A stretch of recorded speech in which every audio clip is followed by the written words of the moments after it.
नमस्कार। आप सबका पोर्ट भरे क्लासेस में स्वागत है। आज हम क्लास 12th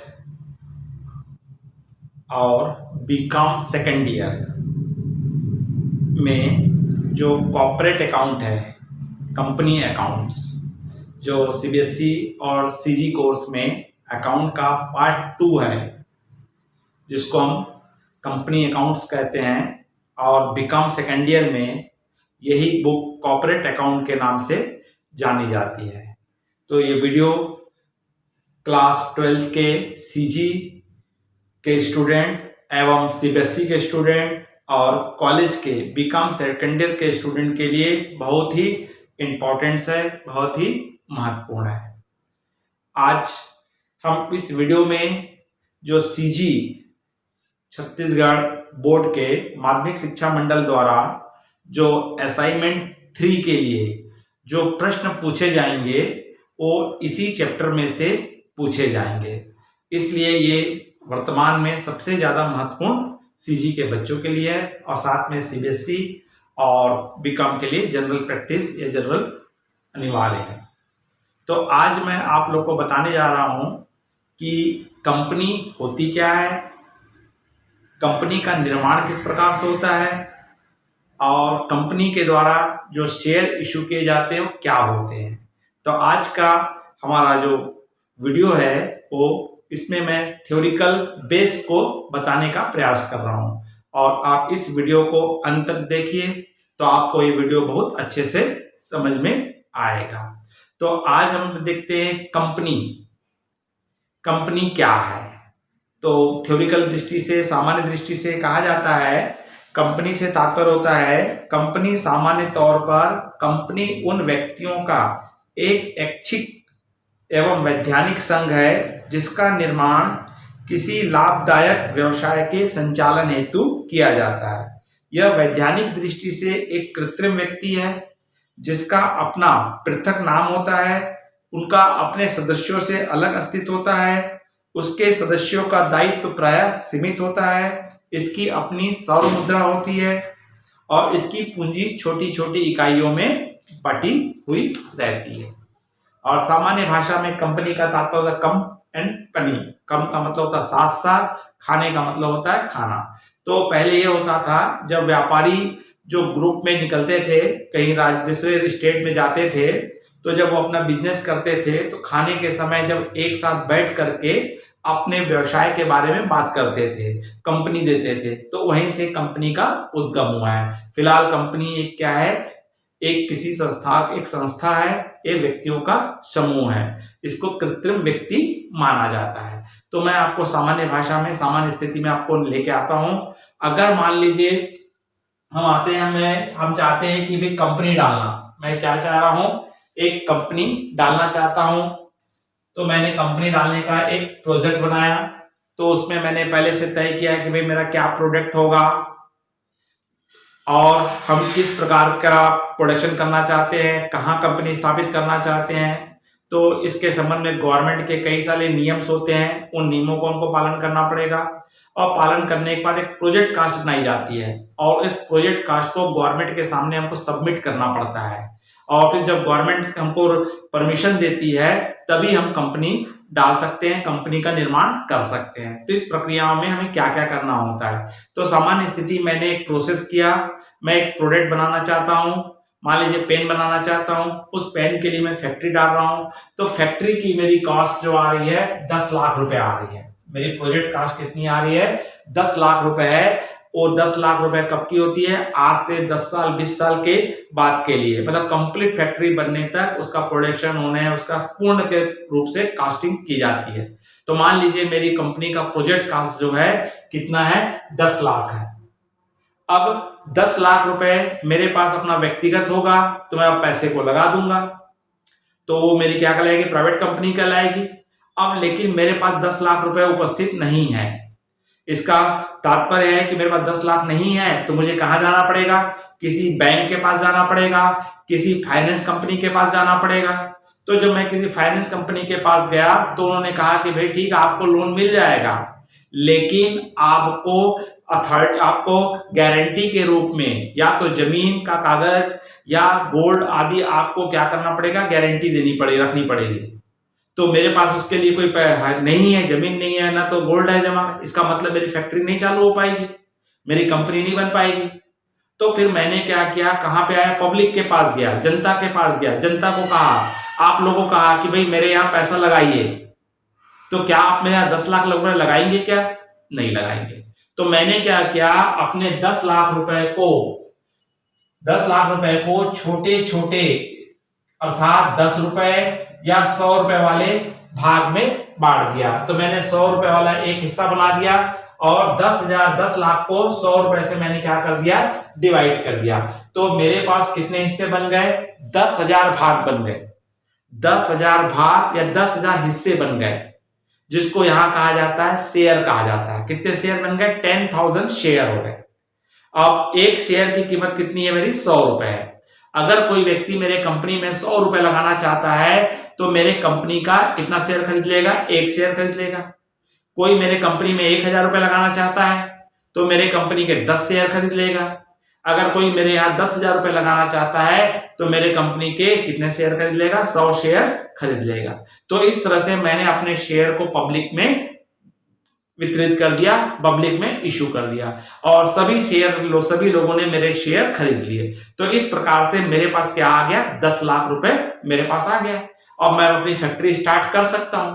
और जिन जिन व्यक्तियों ने मेरे कंपनी के शेयर खरीदे हैं, हिस्सा जो लगाए हैं, वो सब कंपनी के ओनर कहलाएंगे, सब कंपनी के क्या कहलाएंगे, स्वामी कहलाएंगे, शेयर होल्डर्स कहलाएंगे। और उनको कंपनी में जो भी भविष्य में लाभ होगा उस लाभ के वो क्या होंगे, हिस्सेदार कहलाएंगे। तो इस तरह से मेरे कंपनी के 10,000 शेयर हैं, एक शेयर की कीमत कितनी है, 100 रुपए है। तो मेरे कुल मिला के 10,000 शेयर होल्डर्स हो गए। तो यहाँ पे जो शेयर इशू किए जाते हैं, ये जो शेयर जो होते हैं दो प्रकार के होते हैं। एक होता है हमारा इक्विटी शेयर, समतांश, और दूसरा होता है पूर्वाधिकार अंश, प्रेफरेंशियल शेयर। तो समता अंश को ऑर्डिनरी शेयर कहा जाता है, साधारण अंश कहा जाता है, और पूर्वाधिकार अंश जो होते हैं प्रेफरेंशियल शेयर, इनका नाम पूर्वाधिकार अंश क्यों पड़ गया, क्यों प्रेफरेंशियल शेयर कहा जाता है?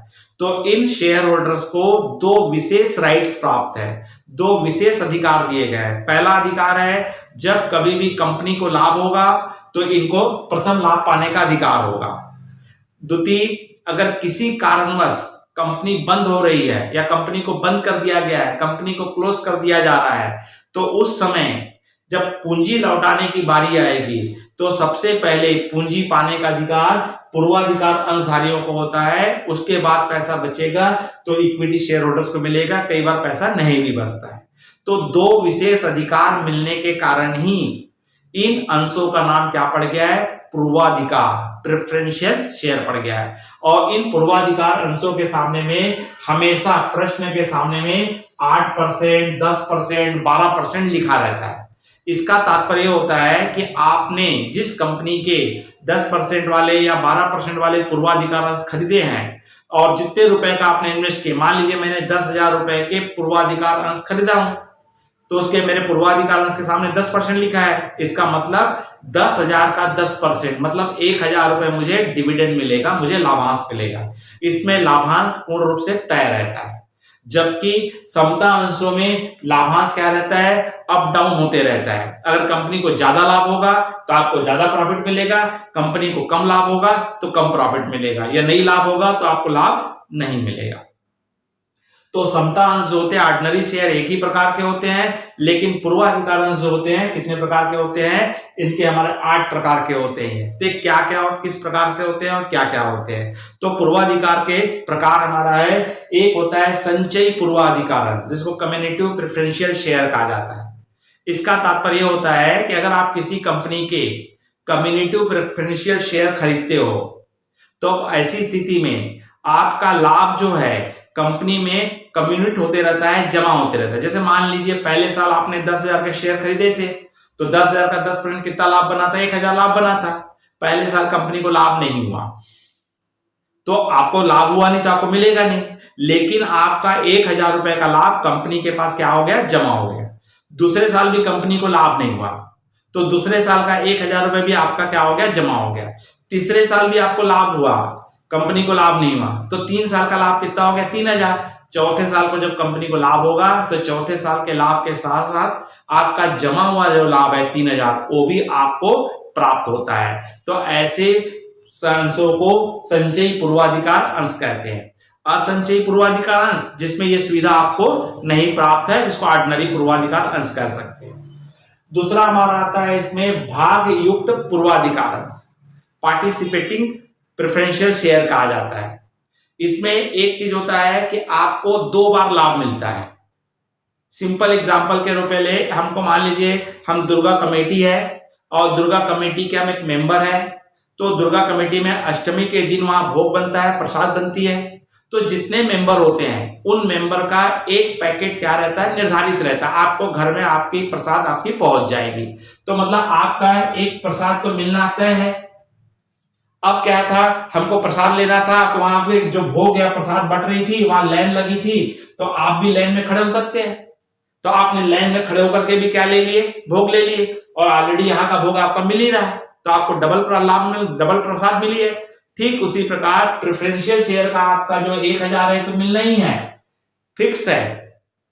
जब समता अंशधारियों को जो लाभ होता है, जितना समता अंशधारी को लाभ हुआ है तो कंपनी को उस लाभ को समता अंशों से भाग देते हैं, समता अंशों की संख्या से भाग दिया जाता है। तो इनका लाभ आता है कि एक एक व्यक्ति को कितना लाभ मिल रहा है। तो जब इनको भाग देंगे तो यहां पे पूर्वाधिकार अंशधारियों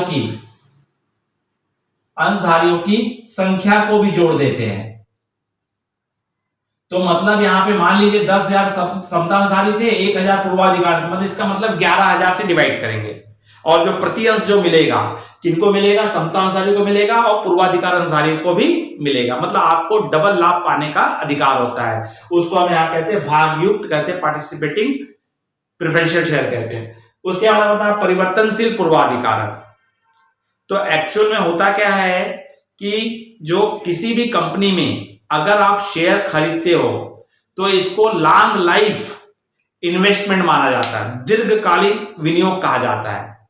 आपको कंपनी पैसा तभी वापस करेगी जब अगर आप कंपनी बंद हो रही है, अन्यथा कंपनी अपने लाइफ में आपको पैसा वापस नहीं करती है।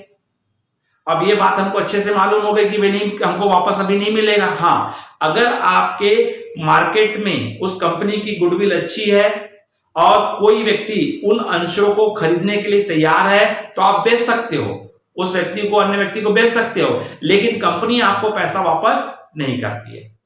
जैसे एक सिंपल एग्जांपल के रूप में एक व्यक्ति ने मुझे क्या किया, यहां से 100 किलोमीटर दूर में एक जमीन जो थी, एक जमीन थी 10,000 डिसमिल, मुझे 1 लाख में खरीदवा दिया। बोला सर यहाँ पे क्या आने वाला है, एक गवर्नमेंट का प्रोजेक्ट आने वाला है, भविष्य में इसका रेट बढ़ जाएगा, आप ले लीजिए। और मैं उसके बहकावे में आ गया, वो जमीन ले लिया। पिछले 10 साल हो गया, ना तो वहां कोई प्रोजेक्ट आ रहा है ना किसी प्रकार की। अगर मैं उस जमीन को बेचने जा रहा हूं 1 लाख रुपए की जमीन को, तो कोई भी व्यक्ति 10,000 में भी लेने के लिए तैयार नहीं है, तो मेरा पैसा फंस गया। ठीक उसी प्रकार अगर आप किसी कंपनी में पैसा इन्वेस्ट करते हो तो आपको कंपनी पैसा वापस नहीं करेगी।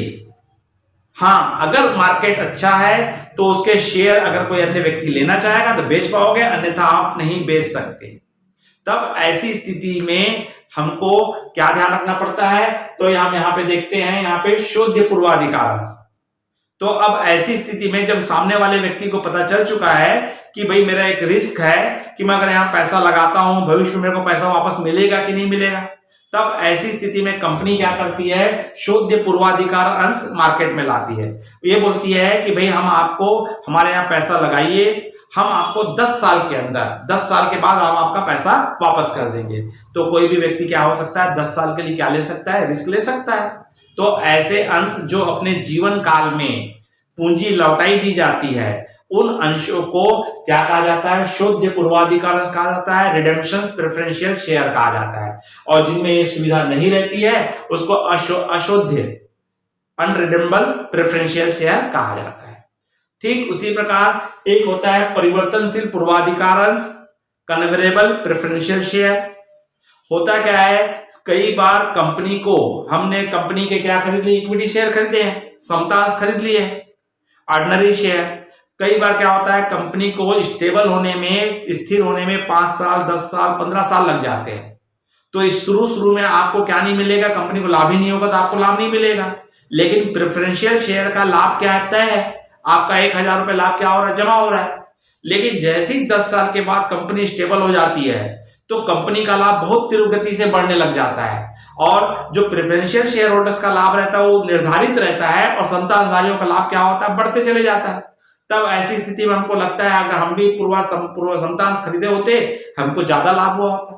तब ऐसी स्थिति में कंपनी इसमें ऑप्शन देती है कि अगर आपने पूर्वाधिकार अंश खरीदे हुए हो, परिवर्तनशील पूर्वाधिकार अंश खरीदे हुए हो, तो भविष्य में आप चाहें तो अपने पूर्वाधिकार अंशों को क्षमता अंशों में क्या कर सकते हो, परिवर्तन कर सकते हो।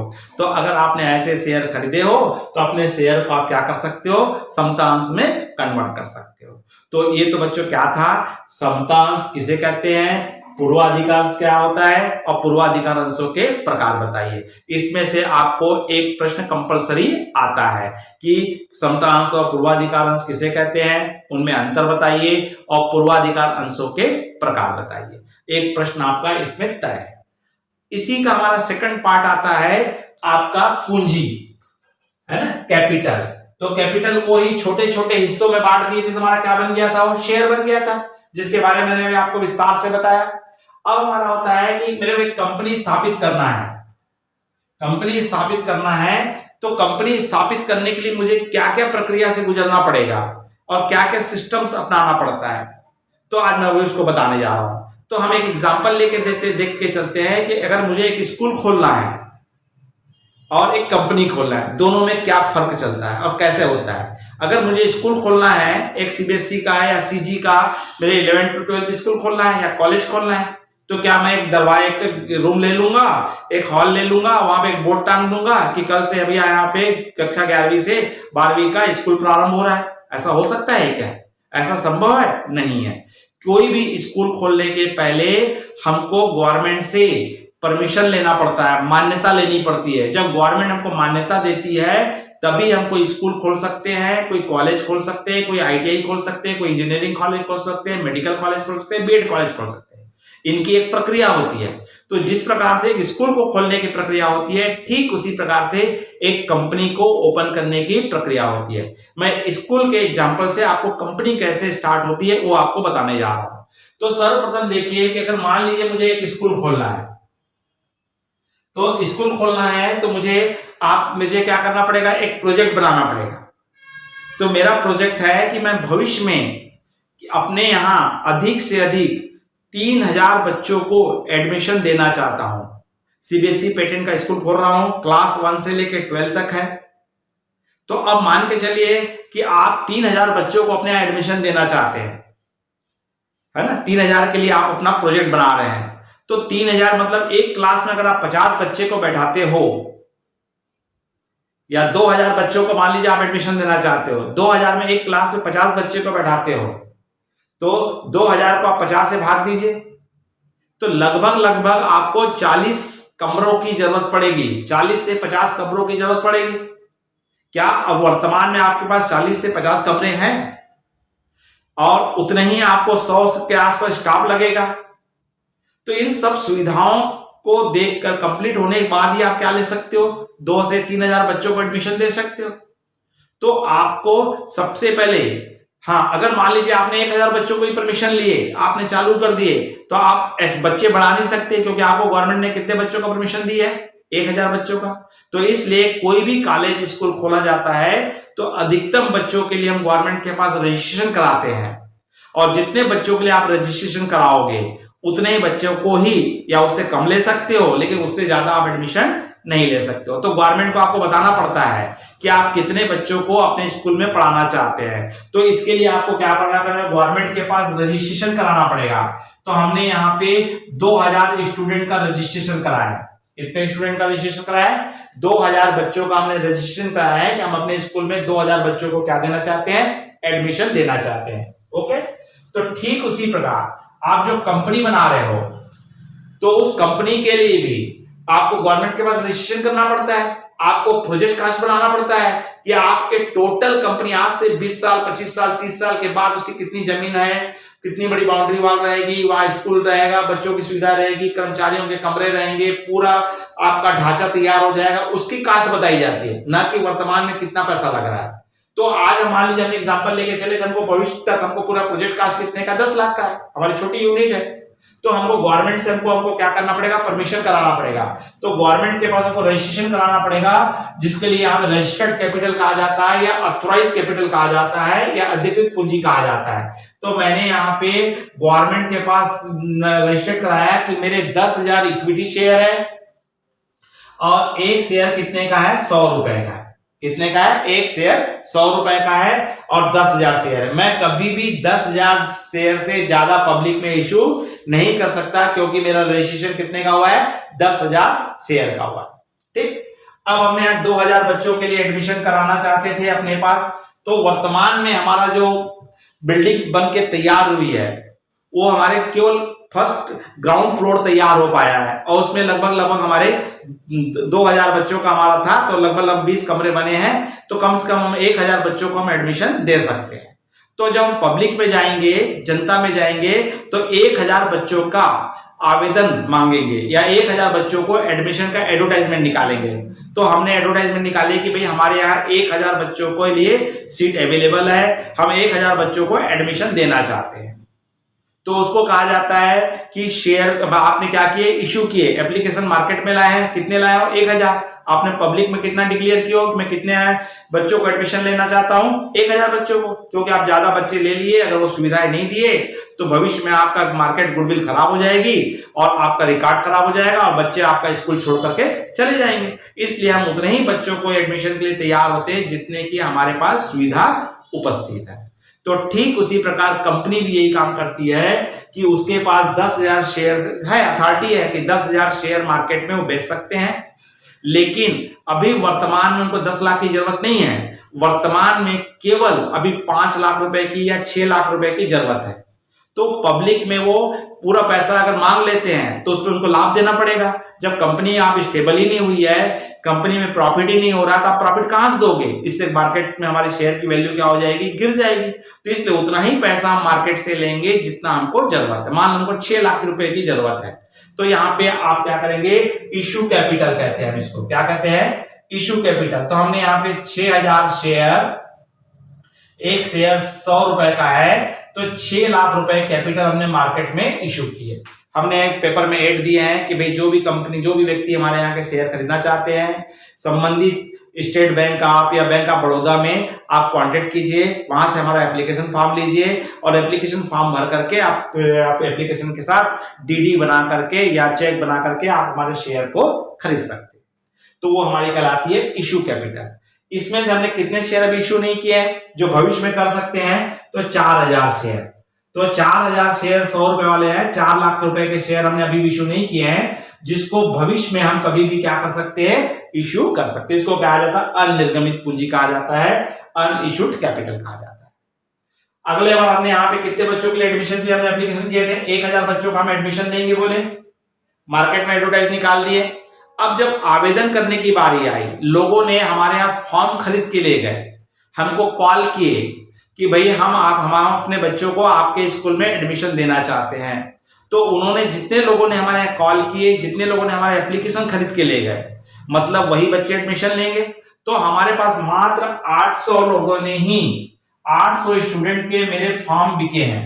हमारे स्कूल के कितने फॉर्म बिके हैं, 800 फॉर्म बिक गए हैं। लोग लेके चले गए, एक फॉर्म 5,000 रुपए का था, जो भी था उसको लेके चले गए और उन्होंने हमको कॉल किया है कि हमारा बच्चा आपके कॉलेज में, आपके स्कूल में क्या लेगा, एडमिशन लेगा।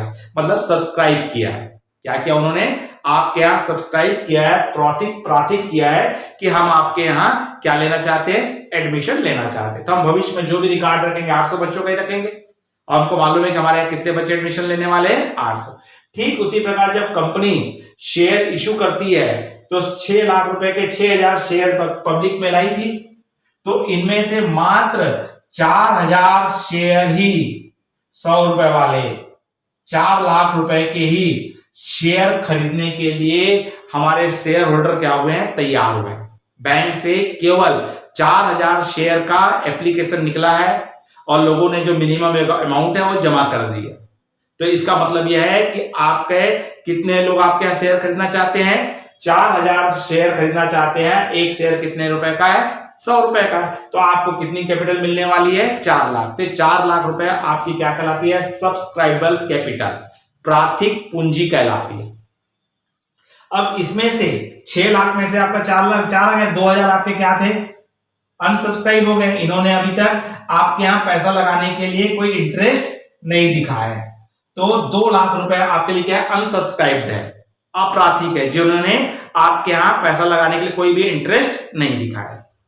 ठीक उसी प्रकार हम आते हैं, अब 800 बच्चों ने हमारे यहां क्या ले लिए? एडमिशन का प्रॉमिस कर चुके हैं। अब जब पैसा बारी करने आई तो इन्होंने हमारे कॉल किए, याचना किए कि भाई हम एक बार में आपको पैसा नहीं दे सकते हैं। मान लीजिए वहां की फीस 20,000 रुपए थी, एडमिशन फीस, तो उन्होंने कहा कि भाई हम एक साथ 10,000 20,000 रुपए नहीं दे सकते हैं, हम इसको 4 इंस्टॉलमेंट में देंगे। पैसा देंगे, लेकिन किस में देंगे बोल रहे हैं? कुछ स्टूडेंट बोले हम पूरा दे देंगे, लेकिन कुछ स्टूडेंट कह रहे हैं कि हम पूरा नहीं दे सकते हैं, हम इसको 5-5 हजार रुपए कितने इंस्टॉलमेंट में देंगे? 4 इंस्टॉलमेंट। तो उसी को यहाँ पे क्या जाता है? कॉल्ड अप कैपिटल कहा जाता है। क्या कहा जाता है? कॉल्ड अप कैपिटल कहा जाता है। मान लीजिए इन्होंने जो तैयार हुए हैं आप क्या किस्तों में देने के लिए, वो मान लीजिए कितने थे? 800 ही थे, और पूरे के पूरे आपको देंगे बोले पैसा, लेकिन किस में देंगे? इंस्टॉलमेंट में देंगे, याचित किए। अब ठीक उसी प्रकार हमारे यहां भी है कॉल्ड अप कैपिटल में, या कई बार ये कम भी हो जाते हैं, प्रॉमिस किए थे लेंगे लेकिन उनका दिल बदल गया। तो मान लीजिए हमारे यहाँ पे 700 बच्चों ने ही हमारे यहाँ पैसा जमा करने के लिए आवेदन किए कि हम आपको पैसा किस इंस्टॉलमेंट में देंगे। ठीक उसी प्रकार यहाँ भी प्राथिक पूंजी आपकी कितनी थी? 4000 थी। 4000 में से केवल मात्र 3000 लोगों ने या 3500 लोगों ने आपके यहाँ आवेदन कर दिए हैं कि भाई हम आपको पैसा देंगे, किसमें देंगे? इंस्टॉलमेंट में देंगे, 3,50,000 रुपए। और 500 शेयर होल्डरों ने नहीं दिए, याचित नहीं किए हैं, तो 50,000 रुपए आपका क्या हो गया? जो फ्यूचर में फंस गया, भविष्य में मिल भी सकता है, नहीं भी मिल सकता। अब उसके बाद जब पैसा पूरी बारी आई जमा करने की, इंस्टॉलमेंट में तो बोले थे, लेकिन जब पैसा जमा करने की बारी आई तो मात्र 600 स्टूडेंट का हमारे पास कंप्लीट फीस आया है और बाकी बच्चों की फीस बच गई है। तो जिन 600 बच्चों की फीस आई है वो पेड अप कैपिटल कहलाती है, चुकता फीस कहलाएगी। और जिन 200 बच्चों की अभी फीस बकाया है तो उसको कहते हैं कॉल इन एरियर्स। जिन लोगों ने पैसा पेड कर दिया है वो पेड अप कहलाता है, और जिन बच्चों ने अभी पैसा नहीं दिया वो कॉल इन एरियर्स कहलाता, अवशिष्ट कहलाता, याचना कहलाती। ठीक उसी प्रकार 3,50,000 में से 3 लाख रुपए हमारे पास जमा हो गए हैं और 50,000 रुपए हमारा क्या है बचा है, ये भविष्य में देंगे बोल रहे। तो इस प्रकार से जिस प्रकार से हमने एक स्कूल चालू किए थे तो हमारे पास कितने आए थे? 600 बच्चों की फीस जमा हो गई है, 600 बच्चे एडमिशन ले लिए, तो साल भर हमारी जो प्रक्रिया चलेगी 600 बच्चों को पढ़ाएंगे, 600 बच्चों की फीस का ही हम उपयोग कर पाएंगे। ठीक उसी प्रकार कंपनी भी, यहाँ पे कंपनी के पास भी पेड अप कैपिटल के रूप में कितना है? 3 लाख रुपए आया, तो कंपनी 3 लाख रुपए से ही अपनी फैक्ट्री चालू करेगी और 3 लाख रुपए पे ही वर्तमान में लाभांश बांटेगी। हाँ, जैसे जैसे पैसे की जरूरत पड़ेगी तो ये कैपिटल उनकी बकाई हुई है वो मार्केट में इश्यू करके पैसा कलेक्शन कर सकती है। तो इस प्रकार हम देखेंगे कि कंपनी में कितने प्रकार की कैपिटल होती है। तो सबसे पहले होती है अथॉराइज कैपिटल, अधिकृत पूंजी। ये 2 पार्ट में बढ़ जाती है, इशू कैपिटल, अनइशू कैपिटल, निर्गमित पूंजी, अनिर्गमित। तो निर्गमित में हमने कितना इशू किए थे? 6,000 शेयर इशू किए, 4,000 हमने नहीं किए, मतलब 6 लाख रुपए हमारा इशू हुआ है और 4 लाख रुपए हमारा क्या है? अनइशू है। 6 लाख इशू किए, इसमें से 4,000 लोगों ने हमारे यहाँ सब्सक्राइब कर दिए है, प्रातिक कर दिए है कि हम आपके कंपनी में पैसा लगाना चाहते हैं, और 2,000 लोगों ने कहा हम आपके कंपनी में पैसा नहीं लगाना चाहते हैं। और याचित इनमें से 3500 रुपए लोगों ने कहा कि हम पैसा देंगे, लेकिन एक बार में न देके किस में देंगे? याचना में देंगे, कॉल में देंगे। और 500 लोगों ने कहा कि हम भाई हम देने में असक्षम है। और जब पैसा देने की पूरा पैसा देने की बारी आई तो इसमें से 3 लाख रुपए हमारे पास जमा हो गए और 50,000 रुपए हमारा क्या हो गया, कुछ लोगों ने पैसा किसी कारणवश रोक लिया है, नहीं दे पाए हैं, तो कॉल इन एरियर्स कहलाता है। तो कैपिटल हमारी अधिकृत पूंजी, निर्गमित पूंजी, प्राथिक पूंजी, याचित पूंजी और चुकता पूंजी के नाम से जानी जाती है। तो बच्चों ये था आपका शेयर किसे कहते हैं, कैपिटल किसे कहते हैं और अंश क्या होता है, कैपिटल और किस प्रकार से कंपनी प्रारंभ की जाती है, मैंने आज इस वीडियो में आपको समझाने का प्रयास किया। अगला जो मेरा वीडियो बनेगा, अगला वीडियो जो मिलेगा आपको, उसमें हम देखेंगे अंशों का निर्गमन। अंशों का निर्गमन किस प्रकार से किया जाता है और किस प्रकार से उसकी अकाउंटिंग होती है और उसका किस प्रकार से लेखांकन बनता है, क्या जनरल एंट्रीज होती है, उस पर चर्चा करेंगे। अगर बच्चों ये वीडियो अगर आपको पसंद आया होगा तो लाइक कीजिए, अपने अधिक से अधिक मित्रों को, साथियों को, अगर शिक्षक गण देख रहे हैं तो अपने अधिक से अधिक बच्चों को इसे क्या कीजिए, शेयर कीजिए। और अगर आपने इस चैनल को सब्सक्राइब नहीं किया है तो कृपया करके सब्सक्राइब कर दीजिए, जिससे आने वाले एजुकेशनल वीडियो की सूचना आपको तत्काल प्राप्त हो सके। नमस्कार।